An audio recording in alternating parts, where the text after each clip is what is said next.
यमराज के नगर में एक हाथी बंधा हुआ था। साहब ध्यान से सुनना, एक हाथी बंधा हुआ था यमराज के नगर में। यमराज जी बैठे हुए अपनी इसमें सीट पे, सिंहासन पे, और हाथी यमराज को देख देख करके बड़ा हंस रहा था। यमराज ने देखा कि ये हाथी आज इतना क्यों हंस रहा है। यमराज ने पूछा, अरे हाथी, तू इतना बड़ा विशाल शरीर वाला जीव और मनुष्य के चक्कर में कैसे आ जाता है? मनुष्य तो छोटा सा, तुम्हारा एक पैर और मनुष्य बराबर हो, लेकिन वो मनुष्य तुम्हारे ऊपर इतना शासन कैसे कर लेता है? तो हाथी ने कहा, यमराज जी, कभी आप जिंदा व्यक्ति के चक्कर में नहीं पड़े, जिंदा मनुष्य के चक्कर में नहीं पड़े। आपने अब तक केवल मुर्दों के चक्कर में पड़े हो आप, क्योंकि यहां पर जो भी आता है सब मरने के बाद आता है। कभी जिंदा व्यक्ति के चक्कर में पड़ के देखना। अच्छा, ऐसा क्या है इस व्यक्ति में, पुरुष में? बोले महाराज मत पूछो आप, मैं उसके वश में कैसे रहता हूं ये मैं ही जानता हूं, और आप भी जान जाओगे एक दिन। जिंदा व्यक्ति को यहां पर लेकर के आओ। तो धर्मराज ने चित्रगुप्त को कहा, चित्रगुप्त जी, अपना बही खाता निकालो और ऐसे व्यक्ति को लेकर के आओ जो 2-4 दिन बाद मरने वाला हो, जिसकी उम्र केवल 2-3 दिन की बच्ची हो, उसको तुम 2 दिन पहले उठा करके ले आए।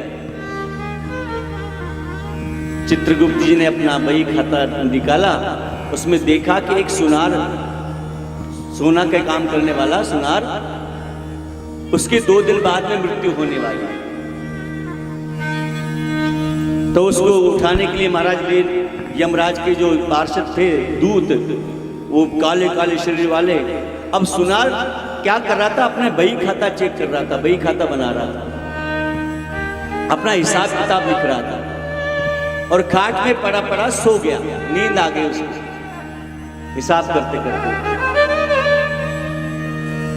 यम के दूत आए, चारों अपने जो पलंग था उस पलंग को, चारों जो पायदान थे उन पायदानों को उठा करके, और यमराज उसको जीते जी लेकर के जा रहे थे। यम के दूत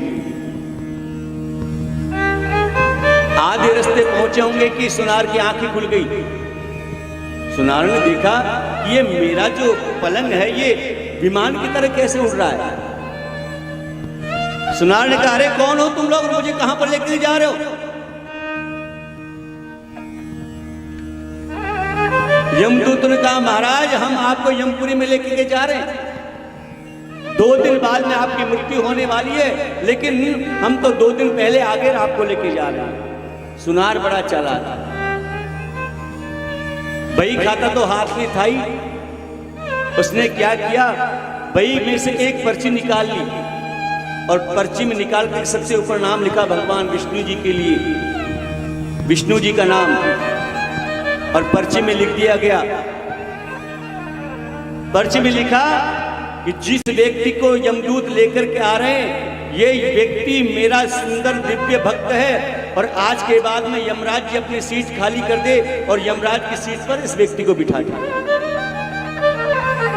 ये पर्ची लिख करके और सुनार ने अपने बगल में दबाया। यम के दूत लेकर के चले गए महाराज यमपुरी। सुनार ने क्या किया, सबसे पहले चित्रगुप्त जी को अपने पास में बुलाया।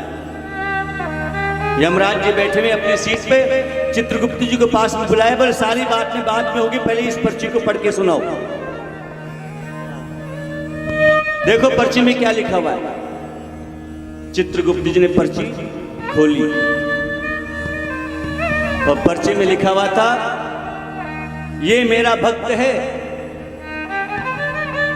और आज के बाद यमपुरी का जो राजा होगा यह व्यक्ति होगा। यमराज तुरंत अपनी सीट खाली कर दे और उस व्यक्ति को बिठा दे, और नीचे साइन कर दिए भगवान विष्णु के।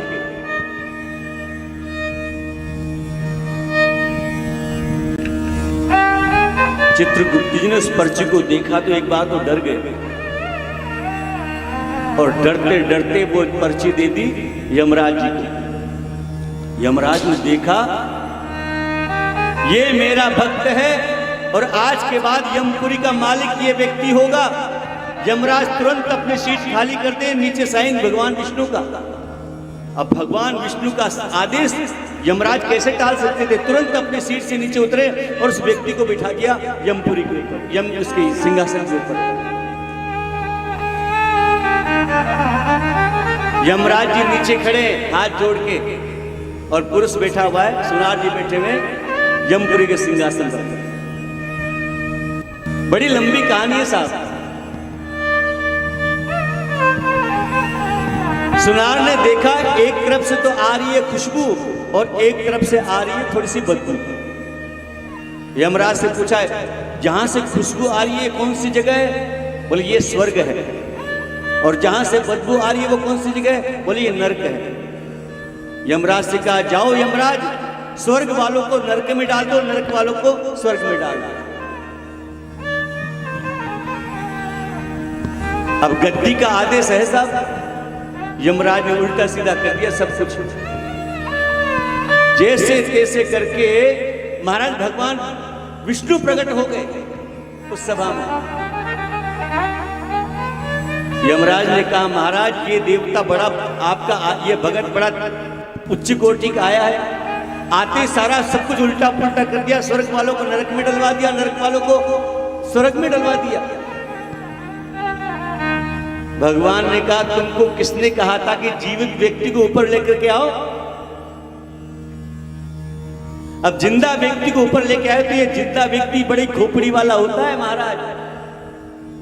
इतनी बात कर रहे थे कि इतने में जो भगत था, जो सुनार थे, उसने भगवान के चरणों को पकड़ लिया और भगवान के चरण पकड़ के भगवान के चरणों के साथ साथ में बैकुंठ में जाने लगा। और यमराज देखता रह गया साहब, यमराज देखता रह गया। ये बड़ी उच्च कोटि के खोपड़ी वाले होते हैं मनुष्य। ये भगवान को भी नहीं बख्शते। जब तकलीफ आती है तभी भगवान का स्मरण करते हैं।